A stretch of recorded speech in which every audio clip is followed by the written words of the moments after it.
तर त्याचा हिशोबही मी ठेवणारच. चला, फार वेळ घालवायचा नाही. नाही तसं नाही, कसं आहे, खरं तर मला अजून ऑफिस उघडायला वेळ आहे. कारण तसेही आमचे यमराज महाराज काल रात्री फार उशिरापर्यंत नरकामधील कित्येक मंडळींना बदड बदड बदड बदडत होते. त्यामुळे ते उशिरा झोपलेत आणि ते उशिरा उठणार आहेत. अर्थात तसे ते राजे, त्यामुळे त्यांना नियम नाही. मात्र पृथ्वीवर राहणाऱ्या प्रत्येक माणसाला यमनियम मात्र नक्की आहे. हे पृथ्वीवर राहणाऱ्या सर्वांनी लक्षात घेतले पाहिजे. चला, कंपनीचा चहा मारून येतो मस्त पैकी. अरे बाबा, दुकान सकाळी 10 नंतर उघडते रे, तेव्हा येत जा. 1 मिनिट, पण आता यावेळी कसा काय बरं कोणी येऊ शकतो? यमदूताला म्हणजे रेड्याला फोन लावून बघतो.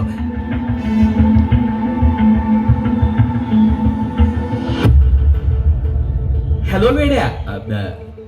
हॅलो रेड्या, काय रे, आता कोणाला आणलंयस तू?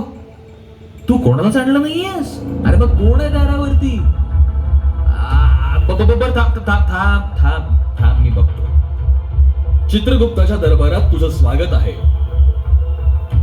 कोण आहेस? कुठून आला आहेस? का आला आहेस? मी कुठे आहे? तू चित्रगुप्ताच्या महालात उभा आहेस. गप्प बसव. कुठल्या पिक्चरचा सेट आहे का? Game of thrones? एक बोन्स तोडेल, फालतूपणा करू नको. मला सांगा, कोणत्या पिक्चरचं शूटिंग चालू आहे? मित्रा, तू आता पृथ्वीवर नाहीस. तुझा केव्हाच मृत्यू झालाय रे बाबा, आणि तुझा मृत्यू होऊन तू वर आला आहेस. काहीतरी खोटं सांगतोय तुम्ही. पण तुमचा कॉस्ट्युम भारी आहे. या ड्रेस काढू. काय? फोटो काढू आपला. फोटो? सेल्फी. तुमचा सेल्फी असा फेसबुकला टाकला ना, तसा स्टेटसला लावला आणि मग इन्स्टाला अपलोड केला ना की लाईक वर लाईक मिळतील. हो बाळा, नक्की तू कुठून आलायस? नाणेमाची वॉटरफॉल. पोरं म्हणली चल, ते तर स्वर्गाचं दार आहे ना. आणि इथं बघतो तर काय काय ते खरंच आहे. मला पटपट सांग, काय काय झालंय ते. एकतर ना, तुझं आमच्या डेटाबेसला नाव पण नाहीये. सांगतो. आम्ही सकाळी सकाळी लवकर निघालो कार मधून, मित्र आणि पोहोचलो महाडला. मग तिथूनच खरेदी केली आणि मग डिरेक्ट स्पॉटवर. पण पोरं बोलली धबधब्यावर नंतर, आधी जरा एन्जॉय करू. मग काय, स्पीकर होतात सोबत, पहिलंच जबरी गाणं लावलं आणि मग झाले सगळे सुरू.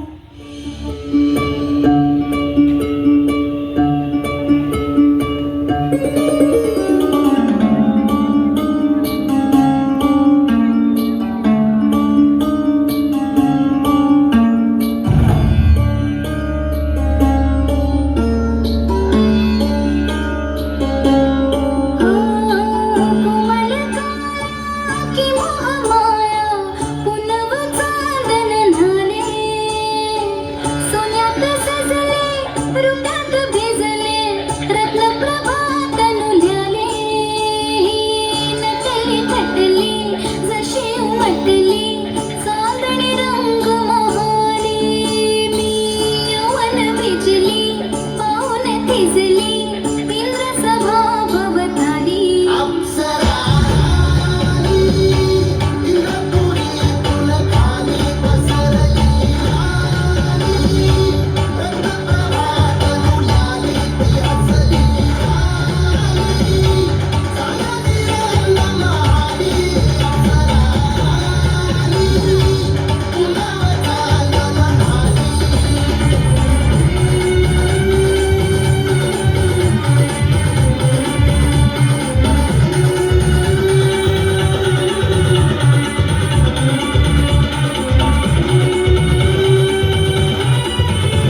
भर वसतोल राहीन राखली की मर्जी तुमच्या जोडीनं मी आले फिरतीच्या या रंगीराया चिंबवली मी झाले राया सोडत तरी कळले नाही बरी पुन्हा भेटू केव्हा तरी साजना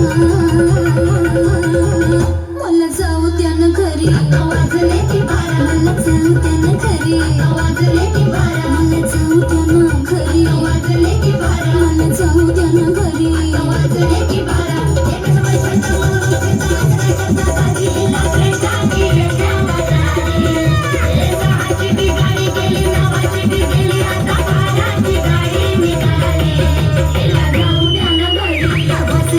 बारा मला जाऊ त्यानं घरी वाजले ती बारा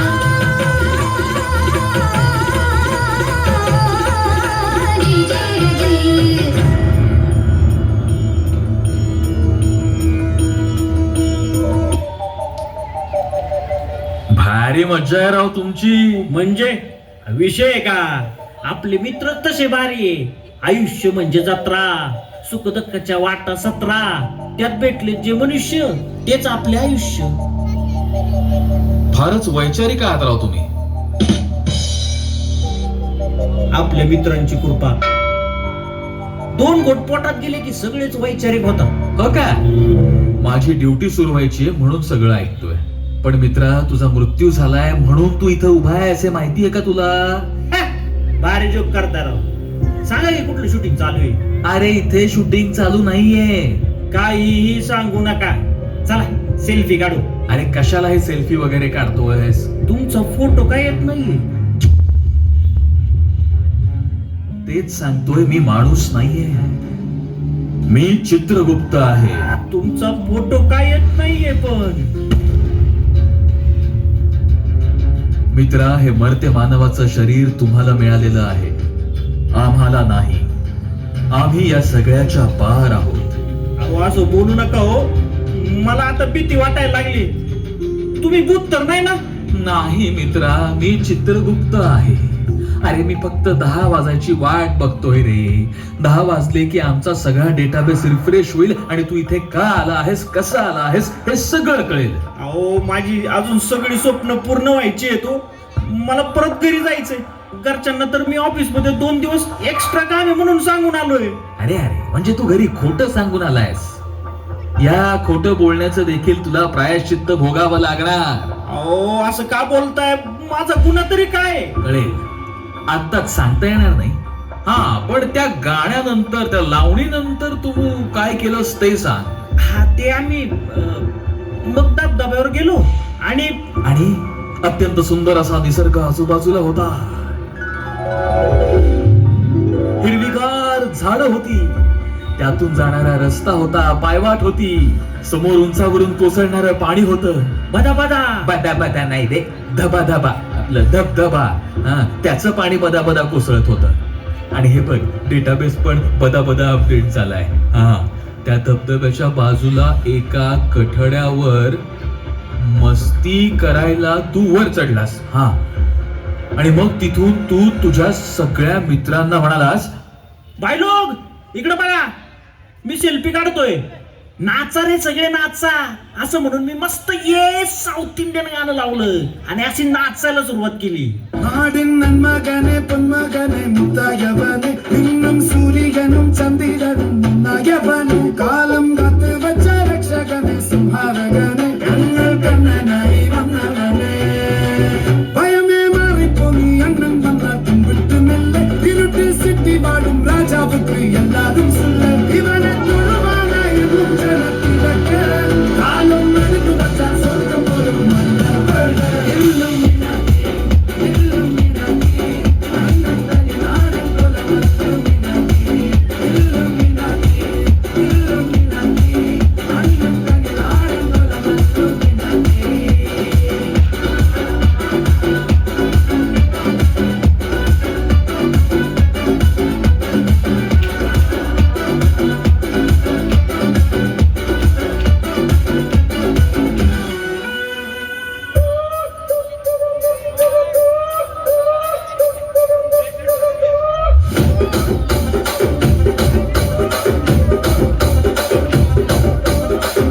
తండ్రి రాగమంజరి మాయమ్మ పేరు తలవనోళ్ళు వేరు మేసిరే కళాకారుల ఫ్యామిలీ మరి నే గజ్జ గడితే నిద్రపోదు నిండు రాత్రి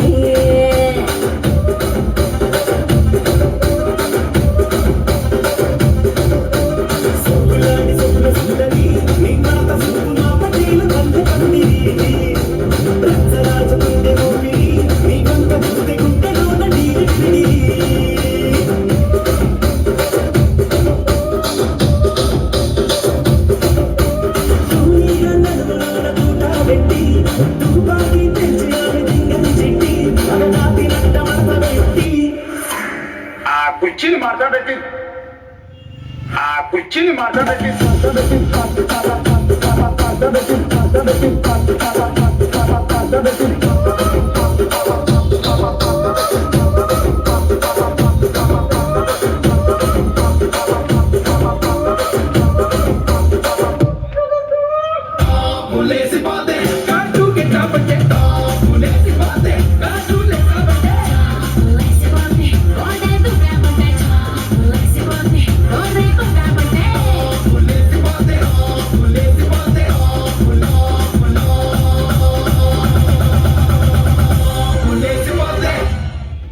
त्यानंतर काय घडलं हे तुला ठाऊक नसणार मित्रा, कारण त्यानंतर तू पाय घसरून खाली पडलास आणि खोल दरीत जाऊन अडकून पडलास.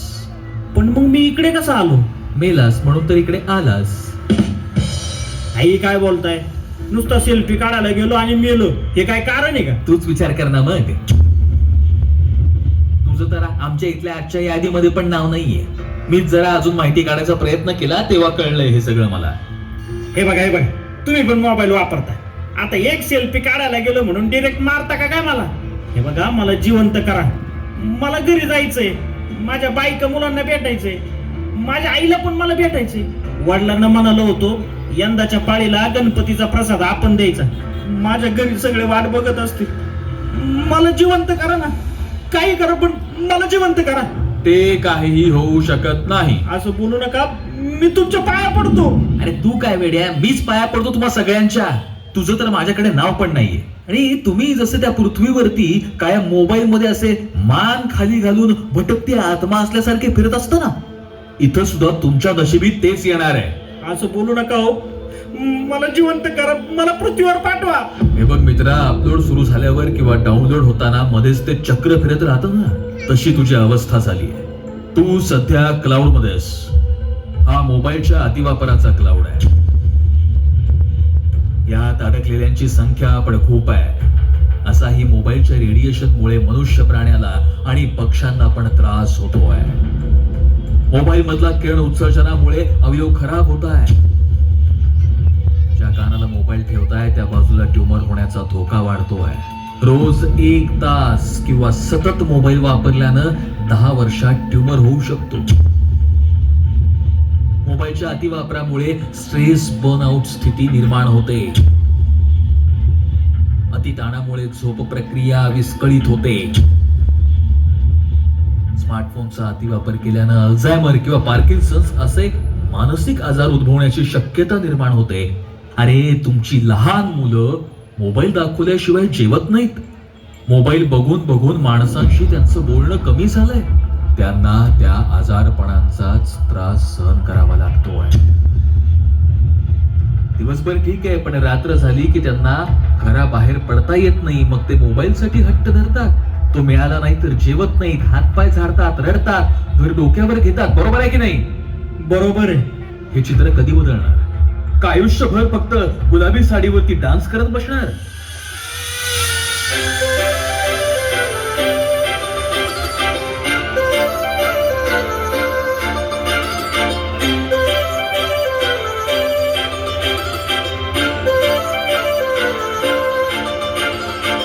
काजळ लावणे आले मी आज, असं नका बघू अहो येते मला लाज. केला शृंगार आज घातलाय असाच, दिसते मी भारी जणू अप्सरा मी खास. नखरेवाली कुठे निघाली, घालून साडी लाल गुलाबी, पागल करते तुझे मोर निशित चाल. गुलाबी साडी आणि लाली लाल लाल, दिसते मी भारी ताजा फोटो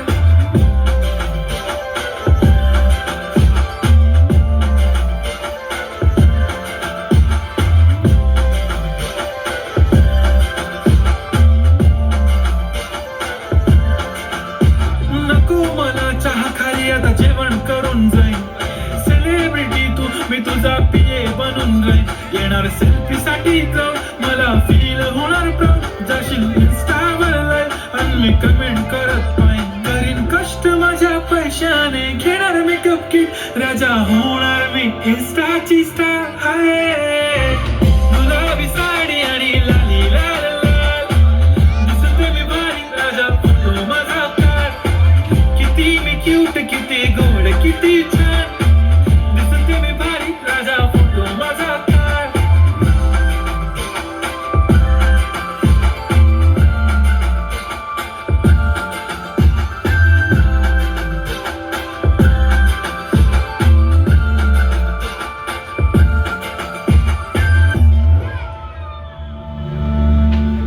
कळलं तुझ्यावर ही वेळ का आलीये? पर्यटन स्थळी गेल्यावर पण हे मोबाईलचं वेळ कमी होत नाही. सेल्फी काढण्याच्या नादात पाय घसरून पडून मृत्यू. या वर्षात कितीतरी घटना घडलेल्या आहेत. हो माहितीये, टीव्हीला दाखवत होतो बॅटमॅन मध्ये. तरी ती चूक रील बनवण्यासाठी आणि त्या रिकाम टेकड्या लोकांचे लाईक्स मिळवण्यासाठी तुम्ही हे करता. नाही नाही, तुमचं ते प्रोफेशन आहे. हा, तर रील्स तयार करा. हा म्हणजे आता तेवढं जमतं तर ते करा, पण याचा अर्थ असा नाही की त्यासाठी जीव धोक्यात टाकाल. अरे ही थेळ कशाला? रे मित्रा, तू रिअल चित्रगुप्तासमोर उभा आहेस. हे असं करून चित्र बदलणार नाहीये. तू काही रील्स बघत नाहीये. आयुष्यातले आणि दिवसातले तासन तास या रील्स बघण्यामध्ये कसे निघून चाललेत ना, हे कोणालाच कळायला मार्ग नाही. लहान लेकरांपासून वयोवृद्ध सगळ्यांना एकच नाद लागलाय. तरुण पिढी सॉफ्टफोनच्या विळख्यात सापडली. ही वेगवेगळ्या विषयांवरची रील्स पाहताना दर 30 सेकंदाला तुमच्या भावना बदलायला तुम्हीच सांगताय. आता ट्रॅव्हलिंग विषयीचं रील होतं, आता फूड रिलेटेड, हा आता स्पोर्ट्स, तर आता कोणी अप्सरा तिच्या विशिष्ट अवयवाचा वापर करून नृत्य करतीये. आता लहान मुलं दिसत आहेत, आई ग, त्यांच्याविषयी प्रेमभावना मनामध्ये जागृत होतीये. अरे चा, तोपर्यंत कुठल्या तरी हिंसाचाराचा व्हिडिओ दिसतो. मित्रांनो, तुमच्या भावनांशी आता दुसरा कोणी नाही तर तुम्हीच खेळताय.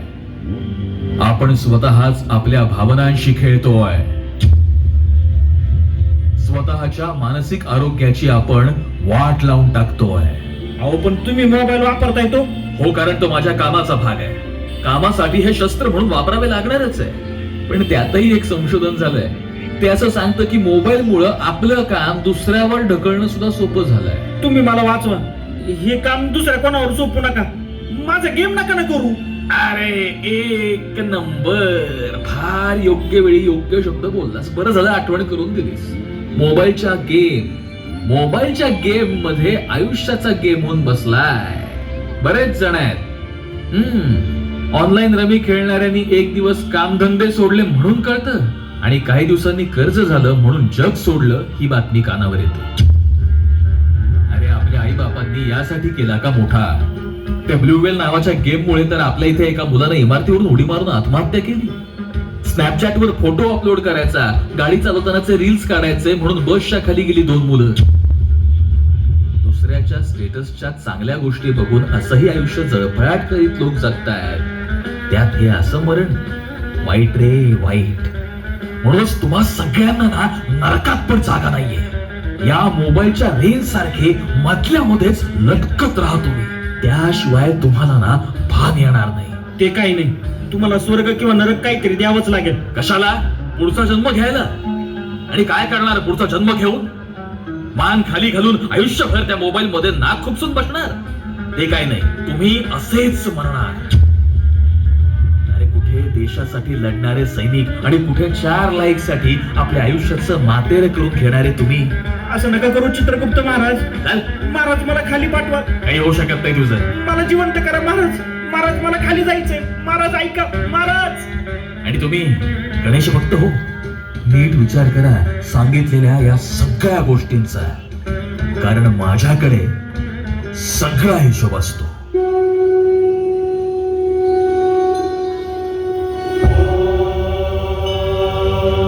प्रथमं शैलपुत्री च द्वितीयं ब्रह्मचारिणी तृतीयं चन्द्रघण्टेति पुष्माण्डेति चतुर्थकं पञ्चमं स्कन्दमादेति षष्ठं कात्यायनेति च सप्तमं कालरात्रीति महागौरीति चाष्टमं नवमं सिद्धिदात्री च नवदुर्गा प्रकीर्तिता ॐ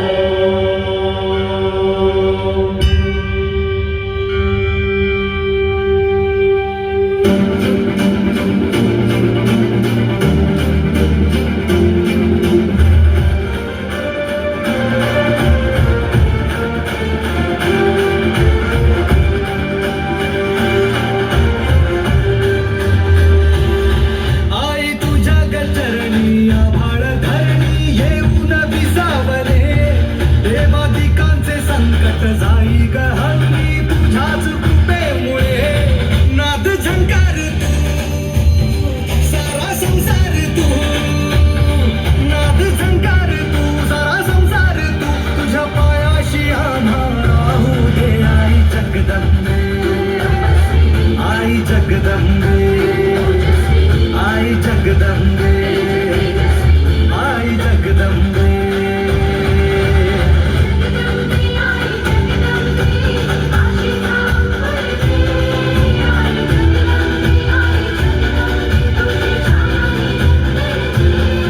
आई जगदंबे आई जगदंबे आई जगदंबे आई जगदंबे